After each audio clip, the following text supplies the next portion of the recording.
Hi there, I'm Sarah Kolis. Welcome to the Dressing Up podcast, where we talk about all things bridal dresses and general dressing up topics. I love to encourage women to dress up while expressing their personal style with confidence on how to do so. Visit sarahkolis.com to book a bridal alterations fitting, or even inquire about designing the custom couture bridal gown of your dreams. I am so excited to talk to you about this next topic. Let's get started. Hello, everybody. Welcome. I'm so excited to see you here today.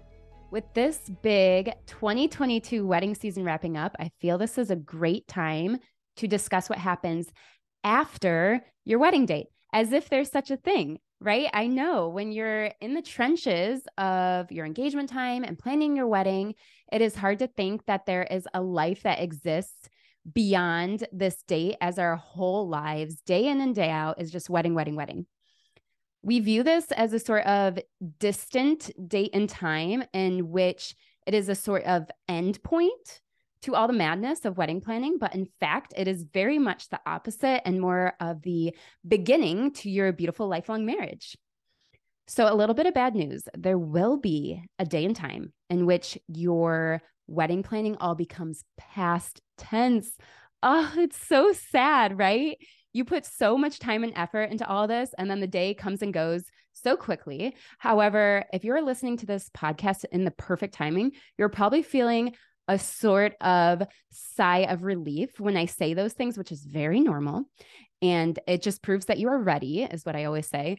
And I'm here to tell you that there are great things coming after your wedding date. Like, say, a whole lifetime of marriage, perhaps. That's kind of fun. So let's start thinking about what life looks like after this big day. So we are still in the beginning episodes of this whole dressing up podcast, which is so fun. I've had so much great feedback from family, friends, followers. Please keep that up. I love hearing it all. I want to learn and grow and provide the best content out there for you. So if you ever have any ideas of topics, or even if you have further feedback on this particular topic, I can certainly incorporate that into future episodes. I'm already learning so much about this whole podcast process, such as using my microphone correctly. If you know me at all, you'd know that I am not great with technology. It is not my strength. However, I am moving through my weaknesses to be able to put this content out there for you, as I feel it is very important. I hope this episode gives you a bit of insight that you might not have already thought of otherwise.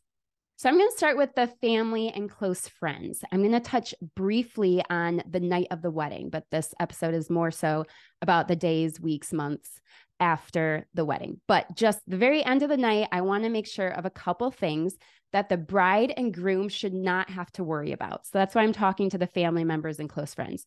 There is somebody that needs to grab that cake topper and put it in the refrigerator. If the bride and groom choose to do that, it's where you take that top tier of the cake and put it in the refrigerator or in the freezer, really, and eat it at your first anniversary.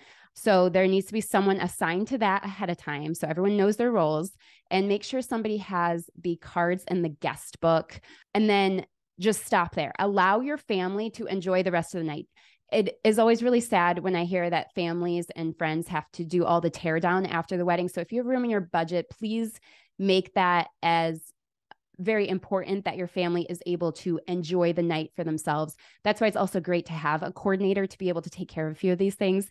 So funny side note story, I did have the cards in my hotel room the night of my brother-in-law and sister-in-law's wedding, which was great. They were nice and safe, but the problem was I was the only person that knew they were there.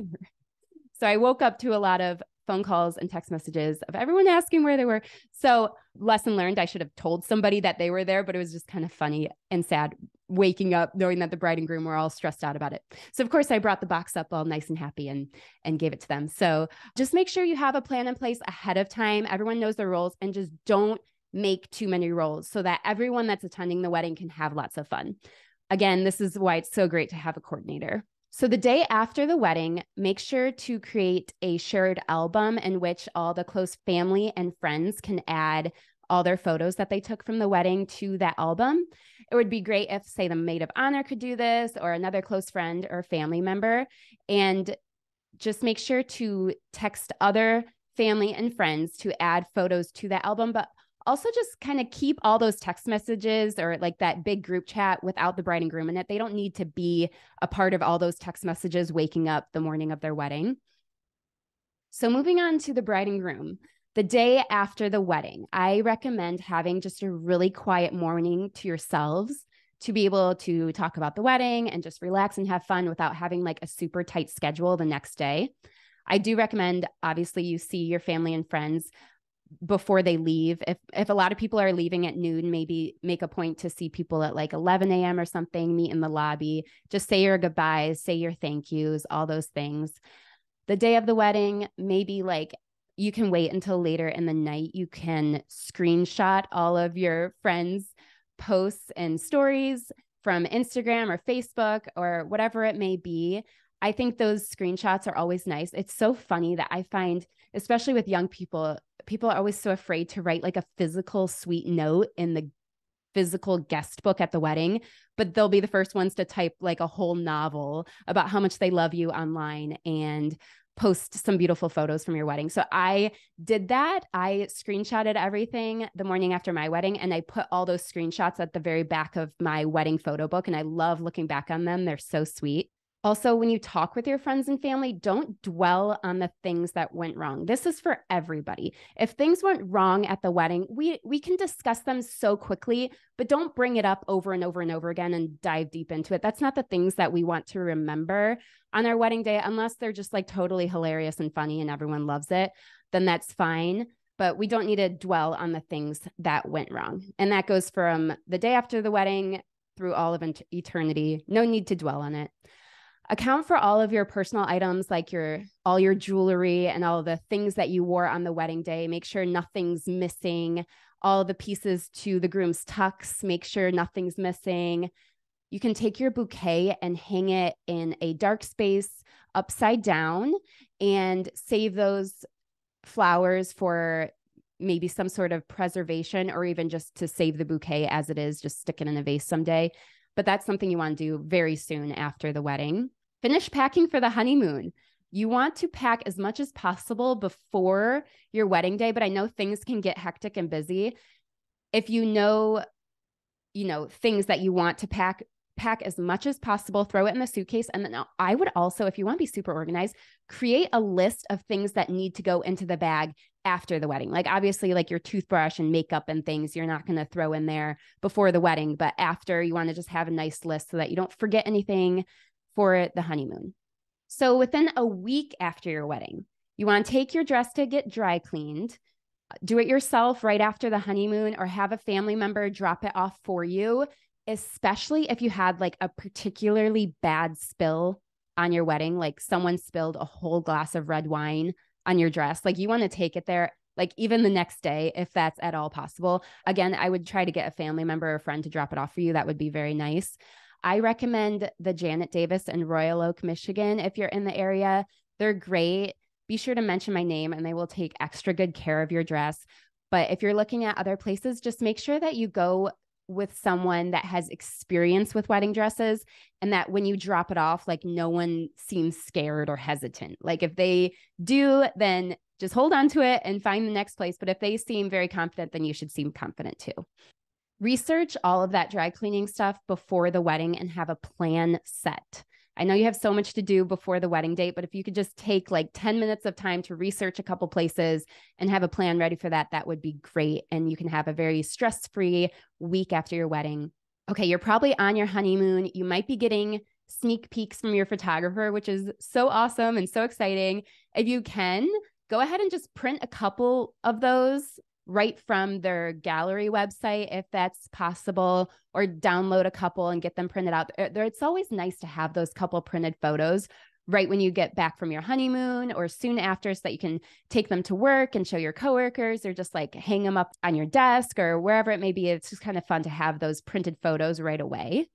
Send your bouquet off for preservation within a week of your wedding. If you're going to do that, don't stress on the honeymoon about gaining weight. Oh, I know you don't want to hear this one. A lot of women try to lose weight before their wedding day, so you're like the skinniest you've ever been. And it is so easy to gain that weight back, especially if you're going on a beautiful honeymoon with all this great, delicious food. just don't hold back. You get one honeymoon, enjoy the food. Don't stress about it. You're going to gain the weight back someday anyway. Just relax and reminisce as much as possible on your wedding day. So I did this on my honeymoon. You don't want to be on your phone a lot during your honeymoon, but I feel like there is one thing that would really be great if you could take 20 minutes, maybe one slow morning, just hop on your phone and print out your thank you cards. If you're going to do one that has a photo from your wedding on it, then I would just get those like sent to the printer as quick as possible. But of course, don't slip up and accidentally order like the wrong size or anything. Make sure you order the correct thing. But I would get those ordered so that you can start on those thank yous right away when you get back home. Add your own photos from the wedding to that shared album. Your family loves seeing those. Throw in a couple of photos from the honeymoon so that they can kind of track what you're doing and they have fun seeing those as well. Don't check work emails on the honeymoon, please. Disconnect from your phone as much as possible. You only get one honeymoon. Enjoy the moment as much as you can. Your coworkers will understand. It'll all be waiting for you when you get back, but just enjoy the moment while you have it. Okay, so now we're moving on to within 1 month from your wedding date. So sending out all those thank you cards to your guests. It is not fun, but it's something that you just want to get over and done with as quickly as possible. Don't delay. Do 10 a day if you feel overwhelmed. Just really crank them out, but make them really nice too. There's some people that flew in for your wedding. They spent a lot of money just to be there. They gave you a gift. I feel you really owe it to them to write them a nice note. It would also be great if you could split them up between you and your new spouse. So you're not doing all of them. Give him some of the tasks of doing his close family and friends, uncles, aunts, all those things. Take time to enjoy being married to your best friend now that the wedding is done. There are so many changes happening, and I realize that can get overwhelming, especially if you didn't live together before the wedding. You are now married, you're moving in together, you are maybe changing your last name. There are so many changes that happen in life right after your wedding, and I know that can be so overwhelming, but just give it time and enjoy the changes. Try not to stress about them. I have a very unique tip here to write a journal of your whole wedding day. So hop on the computer and take, an hour or however long it takes to type out every detail that you can possibly remember of the wedding day. And I feel it is so much fun to look back on. I did that myself, and I feel like there are so many details I would have otherwise forgotten. So I recommend you write that, and also your spouse. Within a month of your wedding is also a great time to organize what wedding decorations you want to keep, which ones you want to throw out or recycle. You can donate some of these things to friends, like the table numbers and things, or try to sell any particular items. I feel it's great to do that within a month of your wedding and not going through everything 8 months down the road when there's things here, things there, everything's all over the place, and it gets a little confusing to sift through everything. So try to get rid of the larger items and have just like one designated box. Hopefully, I mean, you can have multiple, but a box or boxes of your designated wedding stuff, and just keep it all nice and organized. So you don't really have to sift through it down in the future. You can just hold on to that box and call it good. If you are going to be changing your name within a month of the wedding is a great time to buy a name changing service or just start the process on your own. It is going to be a long one, but the sooner you get started, the easier it will be. So trust me, I'm no psychologist or psychiatrist, but I do believe there is a sort of post-wedding depression that happens. I did feel it myself, but I was able to wash those feelings away quite quickly when I felt them because I knew it was happening. I was warned of it just, from being in the industry. I've heard of this. It is a big buildup leading up to your wedding day. Everyone's excited. Your family's excited. Your friends are excited. Everybody wants to talk about it and get all excited about it. There's so many happy things that are happening. And then right after your wedding day and you get back from your honeymoon, everything is over, just done. It's almost as if no one even wants to talk about it anymore. And it's like right in the moment that you want to talk about it, because now we can talk about how everything turned out. So I do feel like there is this moment of a depressed feeling that is very, very normal. And again, just focus on all the happy memories of your wedding. Don't focus on the bad things that may or may not have happened. And just think of the positives and how happy you are to now be fully married and living a beautiful life with your new spouse. A note on that for friends and family. I think it's always great to have a really nice moment after the wedding to talk to them about the wedding, because it is a super happy moment.